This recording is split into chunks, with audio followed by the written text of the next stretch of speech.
Run, river, run, run through the hills. Run, river, run to the sea. Run, river, run to your place beneath the sun. Run, river, run over me. Hi, this is Jan Lewis. Welcome to be my guest. Today we have from the UMass Memorial Medical Center, we have, say this right, Candra Szymanski. She is the Associate Chief Nursing Officer for Emergency and Critical Care, Hospital Patient Safety in the ER at UMass. And welcome, Candra. I have looked forward to this interview for a long time. Thanks, it's a pleasure. You're welcome. I can't say enough about UMass. I was a volunteer there. I was on the Patient Family Advisory Council. I've always had the best, always, from surgery to, I remember when I first went there many years ago, and I said to my husband, I said, it's almost like they've all had Dale Carnegie courses on how to get along with other people. It is amazing. And so it's like a world, you walk in, it's like a world unto itself. Some people are overwhelmed by that. I'm very comforted by it. When you go to the doctor, you don't get just the attending, you'll get maybe a resident, maybe a medical student. I'm like, bring them in, bring them all in. Yeah. I love that. How long have you been at UMass? So I've been with the system since 1981, actually. I started as an ER nurse, and actually you'll hear me say ER and ED. Yeah. Because we're really not a room, we're a department. So I started as an ED nurse in 1981 and stayed there until I finished my my master's degree, I want to tell you, in 1990. And then I was a nurse practitioner for a number of years. But once you do emergency nursing, it's really hard to get it out of your blood, to be honest with you. You got to be have really to love special. You just have to love it. Yeah. So I went back as the director for 5 or 6 years, and then took a little hiatus and went to Marlborough Hospital, which is still part of the UMass Memorial system. And I was there for about 14 years, and I loved that as well.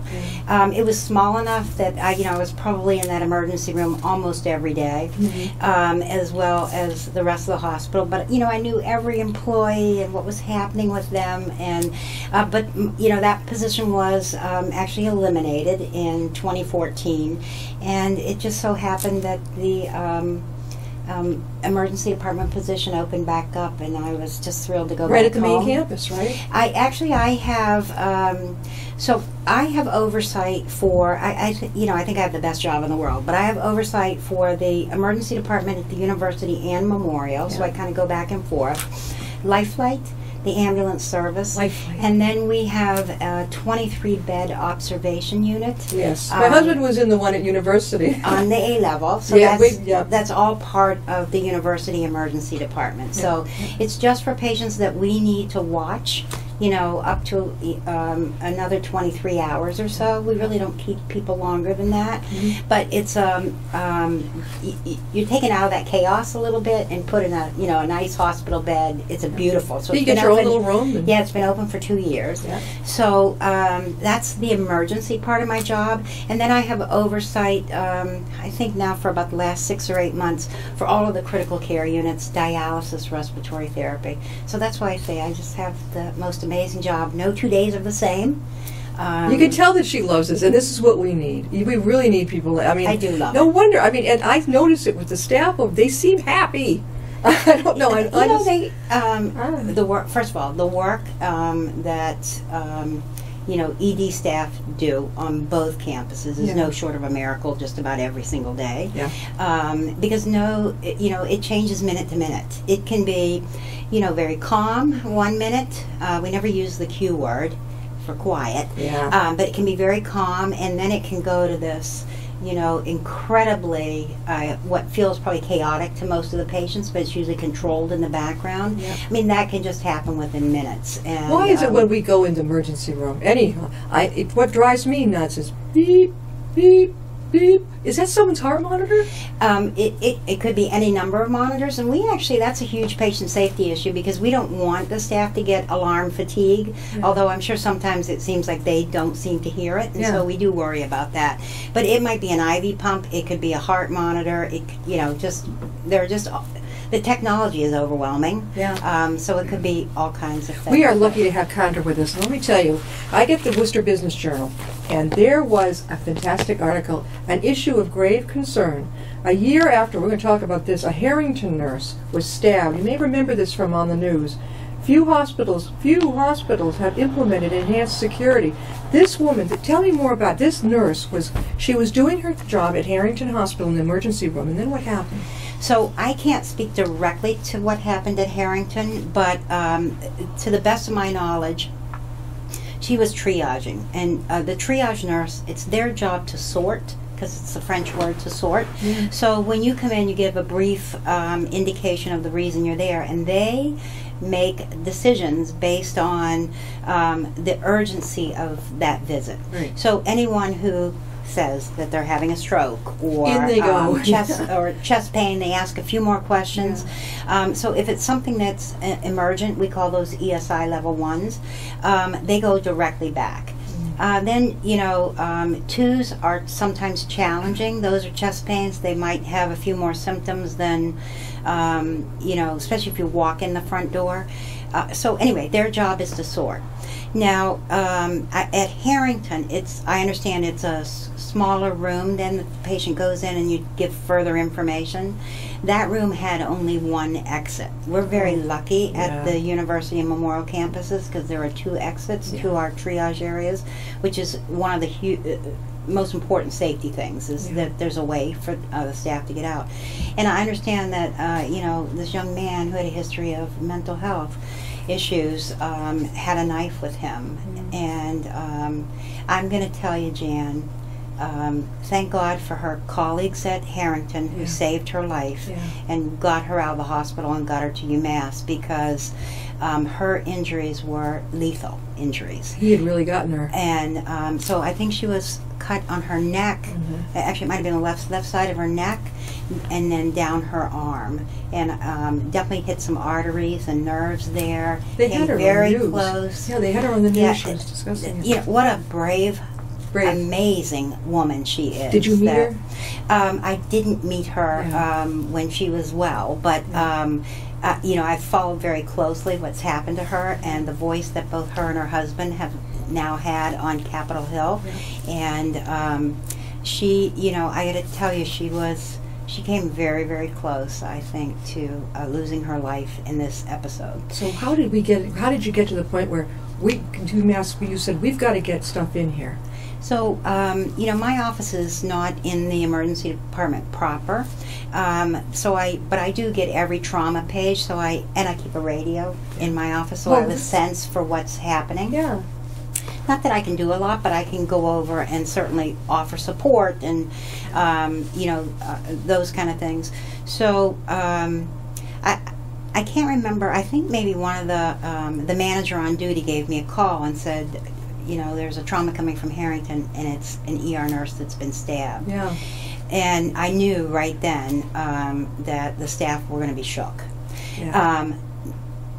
I have to tell you, nothing shakes them very often. Pediatric trauma is incredibly hard on them, and then certainly one of their own. And this, you could tell, shook them to the core. Because they fought really hard to keep her alive once she arrived at UMass. Yeah. And even the trauma surgeon, I mean, this is one of your own. So it was, it just brought to light what it is they deal with every single day. Yeah. And we, you know, UMass we're very lucky because we have a very active workplace violence committee, and we have been talking about a lot of different things. So there are panic buttons. If we have gang-related trauma, we can lock down the department and notify everybody in the department that we're going on lockdown. Not always fair to visitors of other patients, but until, you know, the Worcester Police and the UMass Police are very certain that it's a safe environment, we do lock it down. Not physically lock the doors, but we really control the traffic in that area. And if you think about it, the university ED is the size of a football field. You've been there. Yes. You know that it's yes, pretty good size. Yeah. So it would be really hard to run around and say to people we're on lockdown. So there's a way in our documentation system that we can put a banner just so that every staff member knows that we've gone into lockdown. And so we certainly use that as a safety mechanism. So we've been thinking about different things. But this really brought it to light, and Patrick Muldoon was the president at the time. He heard very, very loud and clear from the staff that, okay, this is it. We got to do something. We have to do something. Yeah. And that was June. By September, October, the decision was made to add metal detectors to both emergency departments. What year was that? So that would have been, a year ago, right? That's why I hadn't seen it until just recently. Yeah. Oh, okay. So I think it happened last June or July, somewhere. I know it was summertime. And by September, October, the decision was made. The purchase was moving forward. Committee was pulled together to discuss how we would roll it out on both campuses. We rolled out the Memorial one because it's a bit smaller right around Thanksgiving, and then the university one came online right around the first of the year. Because I know when you walk in, it reminded me of court. I'm fine with it, but it's great. The police, are they campus police or Worcester police? So it's different on both campuses. At the university campus, they are state police. State police. Yes, so they're right there. They fall under that umbrella. Yeah. So definitely police officers, and they're police officers on the Memorial campus, but it's they're employed by the medical center, whereas on the university campus they're employed by the state and then leased to the medical center. Some people, I think, are afraid of that. I'm thinking, no, don't be afraid of it. Be very thankful. Absolutely. And now the staff, it's not just us patients, but the staff needs to feel safe too. So, because you've been there, when at the university campus, when Memorial campus, they have direct vision of their door. Yeah. Their front door. They don't of their ambulance door per se, but their front door, they can kind of see who's coming in. Yeah. And remember, in healthcare, we never close, right? So you're open 24/7. You can lock almost every door on the campus, but that one entrance to the emergency room can never be locked. So at the Memorial campus, they have some sight of their entrance. The university, because of the way that greet nurse, the first nurse that you meet, they really had no sight of the front door. Yeah. And they have trouble actually seeing the waiting room. Yeah. So it was always my fear that somebody could be standing in front of them or behind them, and they wouldn't even have an opportunity to react, even though they have panic buttons and radios. So in addition to the metal detectors, we added some additional cameras, and now they have a monitor. So they have... That's at Memorial or UMass? At the university. Okay. So they can see 360. They can see the waiting room now. Yeah. So if there's somebody behind them, they can see somebody behind them. So in addition to the detectors, this was a great opportunity for us to give them some vision of, who's coming in that door and who. Plus we added security guards. They're employed by Securitas, which is a private security agency. So we've added that level 24/7. So in addition to the police, who are incredibly responsive on both campuses, we've added that additional level of security detail. Now they don't respond to incidents in the department. They're really there at the front door and at the ambulance entrance. So that was just one more level. So what UMass did was, Mr. Muldoon heard the voice. They held a forum, several forums, to let employees come forward and say, what did this mean to me? What am I most frightened of? Employees throughout the hospital. And they listened very carefully and then put a plan together, and we moved forward with the plan. So Harrington Hospital and UMass are the ones that have it. Why aren't, I heard recently from a friend, I think Milford is beginning to think about having it there. Why would there be any question? Is it cost? Well, oh no, I don't think it's cost. Oh no, not at all. But it's that barrier to health care, and the fact that we, emergency departments fall under this EMTALA federal law, which is kind of a fascinating law, but it means that you cannot be discriminated against for any reason. So anybody who presents for emergency care has to be greeted and have a medical screening exam to determine whether they do or do not have an emergency. And you can't do anything in that time frame, so that's why it's sometimes hard for us to say, this is how long long you're going to wait, or, and the reason for that is years and years ago, you might remember this, some ERs tried to make separate lines for different insurances. They could divert ambulances, so patients would be in ambulances looking for places to go.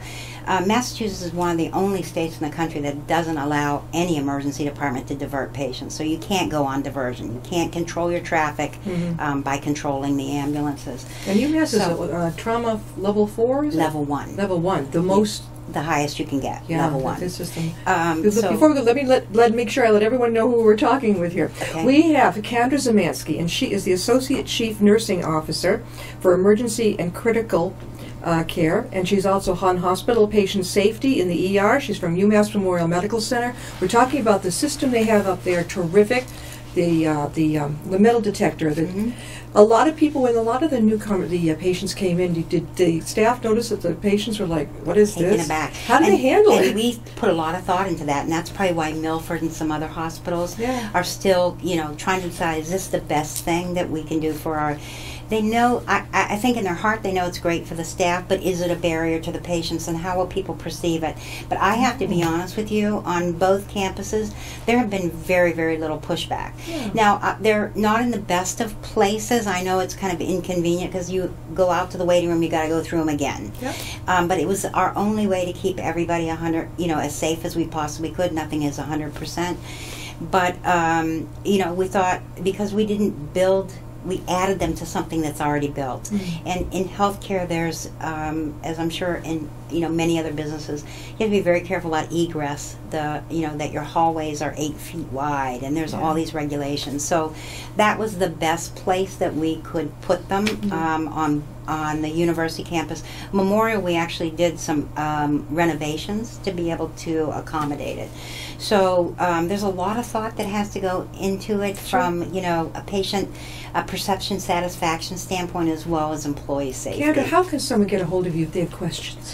Through the main number at the university, which is 508-334-1000, and the operator will be more than happy to transfer your call to me if you have any questions about this.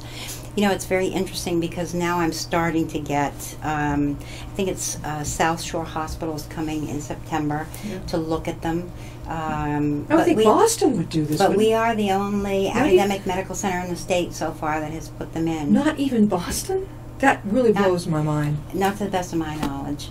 Isn't that? And we are the first. We got Harrington and I imagine the trauma of the staff at Harrington and patients too must have been, over the top. Unbelievable. Did you have some staff members who were like, "Oh, I'm afraid to come to work now," that type of thing? So, we're an unusual group in that when we have bad traumas, we offer debriefings for the staff. But I have to tell you, Jan, for the most part, they somehow they deal with it their own way. They talk it out amongst themselves. They just have their own way of dealing with the trauma that they see every day. I always worry about the long-term toll that it takes. But I have staff that have worked, in the emergency room for 40 years, and they come to work every day with the most amazing attitude, ready to take care of people in that, craziness. But we've definitely seen a change in violent behavior. All my career we've seen it, but we were always really very good about closing the doors and not sharing it with people. And now I think because we see so much of it every single day, it's a challenge to hide it. And we have to use our hallways at the university, as I'm sure you've seen. Yeah. So, which begs the question: are we going to add on? Or I was thinking maybe for the adult wing, take over the PD wing and make us build a special PD. They're going to have to, because remember Daddy Masad gave that wonderful absolutely to build the one we've got now. Now we need another big addition. Yeah, and so the university sees about 94,000 visits a year, and Memorial is around 44,000. So it's a lot of patients, and I think the substance abuse has changed that a lot. Some of the gang activity that we see in Worcester. It may feel like a suburban city, but it's it's got a definitely urban mindset. You must see an awful lot of deaths because of the opioid crisis. A lot, right? We're not seeing as many deaths because of the incredible work the city of Worcester has done Narcan, with right? Narcan, yeah. and recovery coaches and stuff like that. But we're definitely seeing, we still see overdoses every single day, which of course we don't want to. But, you know, at the end of the day, I think the city is doing a great job in terms of trying to control that, or at least offer recovery to patients. But here's the disturbing thing, Jan, and why we're going to make a change at the university campus. We're actually seeing patients, because remember, we're open 24/7. Mm-hmm. If you come into the emergency room, you've got to go through those detectors. And initially we didn't do it in the ambulance entrance, but we've actually added personnel in the ambulance entrance, and they'll follow the stretcher and wand patients that come in, or visitors that come in via ambulance. In case they don't have a knife on them or something. And you'd be surprised how many people carry pocket knives. Yeah, I'll tell you. Yeah. It's a lot of people. Yeah. There's great signage from the parking garage to let people know that we've added the metal detectors, and you have the opportunity to take a pocket knife back. Certainly if you are not licensed and you have any kind of a weapon on you, then the police get involved on both campuses, because we don't allow anyone in with a weapon. Mm-hmm. So we've always had a policy to lock those up, even for officers who are patients. Mm-hmm. We don't allow them to keep their gun while they're a patient, their firearm. So we've always done that, but we're certainly now looking at people who are licensed and concealed so that the metal detector will pick it up. It's not the be-all to end-all. It can miss some metal, so titanium razor blades. So if somebody is, really has a significant mental health issue and wants to harm themselves, it won't necessarily pick that up. So we still have to, build search policies and those kind of things in the background. But what we've noticed over the last 2 years, I want to tell you, is there are people that come into the organization who can bypass the ED and go into the main building. Yeah, I know. And there's not a lot of security. And that's how, when I went for surgery, you go in the valet parks your car at the ED. Mm-hmm. You go in, and you go around like this, and then you go up to the second floor in the elevator. Yeah, anybody can walk right in and do that. Yep. Yeah. So we've clearly we've had some people who have done that, and we've found drug paraphernalia in some of our waiting rooms and alcohol. So we can lock down almost every entrance except for that one. So we're actually going to take one of those metal detectors and move it to that entrance into the main hospital from the ER. Yeah. Not the big Remillard, because that can be closed at 8 o'clock at night. Yeah. And then put security personnel there so that we've done a great job, I think, of supporting the emergency department staff, but there are thousands and thousands of employees and patients above our first floor. What about the main entrance? Candra, the main entrance, I've always wondered, we're doing a great job with the ER. I'm wondering, how do you know? You don't know who's coming in, through the revolving thing. Is there anything that can be done there? So definitely under discussion. And remember, the buildings are owned by the medical school. Mm-hmm. So there are a lot of things that we do together, but I know the chief of police has been very, very involved in discussions about what to do with the rest of the building. Mm-hmm. And they've now started actually adding metal detectors when they do various events. So at the last graduation in June, there were metal detectors. Right there where the tent is in the middle. Absolutely. That's a great idea. So definitely thinking about some of those things, and now they have convocation and different things coming up. And he said at a meeting just the other day that now when they have these big public events, they'll be adding metal detectors so that they can screen people coming into the building. That is amazing. So, Candra, how long have you been now again at UMass? Well, since 1982, with that little hiatus to Marlboro. At Marlboro. Yeah. My husband and I were over at Marlboro the other day for him to have a medical test, and it was so quiet. It's very different. I like the atmosphere at the university, okay, but boom, boom, boom, boom. So I like that. Yeah. I felt like the scene. Remember The Godfather when Mike walks in and there's no one in the hall? Like, woo! But it's just the way it is. It's it's more quieter. But I think what people don't realize is the technology at Marlboro is very modern, very up to date. And it's a little bit easier to get tests scheduled there. And now that we have our Epic medical record system, all the images and everything can be seen by anyone in the system. That was something to go through. It's a perfect place to go and get, you know, some diagnostic tests. Plus, a couple years ago, we built a beautiful cancer center there, which is run by UMass Memorial. So it's a gem. You know, Clinton, Marlboro Health Alliance, they all are great little hospitals, and but it's wonderful to have an academic medical center so that we need that level of care. You have the med school, you've got Life Flight, you've got research. Research is part of it. You also have a children's hospital within the hospital. Absolutely. So many people that I meet don't realize this, and I'll say, you don't have to worry, you don't have to go to Boston. Just go on over to UMass. Well, I don't know why some people don't understand that. You know, I think it's a choice, and you know, I think we're influenced by people that we work with and different things like that, but it is the work that they do every day is just amazing. And we have a lot of things on the horizon from a cardiac standpoint to be able to support people's hearts that have been damaged. So you're going to see a lot of information about circulatory support is what we call that. Some of it's used as a bridge to heart transplants, others just to rest the muscle. So there's just all kinds of technology. It just, you know, I always tell, you know, new young nurses who come to the emergency department to work that, you know, in 1980, let's say the late 80s when CAT scans first came out, if we had a trauma patient and we went to CAT scan and then something called angio, we were gone 8 or 10 hours with our patient. Have you had a CAT scan recently? You can have a head, a chest, just and a like belly, that. And, you know, very quick. Seconds. It's just amazing. It is. So the technology continues to change, and it's so wonderful to have all of that right here locally for people. You can see the little things that they've done. Something as small as if you go to the cafeteria at UMass and you go up there and maybe they haven't got a hot dog enough right out there together.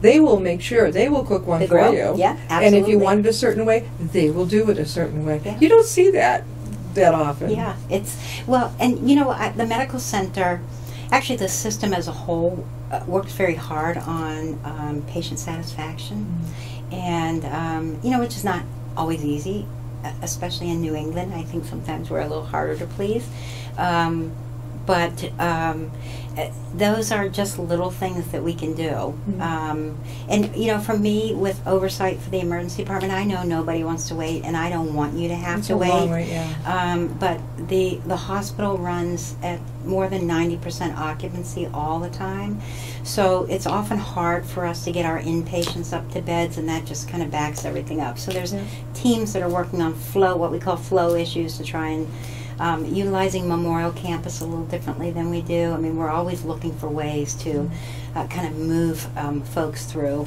our system. So if you're thinking about UMass, we've just been talking about, they've got that great security system in over at the both the Memorial and the university campuses.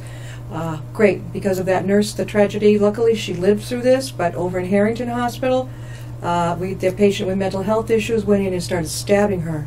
And luckily, the staff worked very quickly over there. They got her over to UMass, got her to that trauma unit over there, and she survived this. But UMass got right on it. Harrington did. It's like, I noticed it over at the Social Security office in Worcester. I never had to do this before. Now they have, you have to go through just like if you're in court.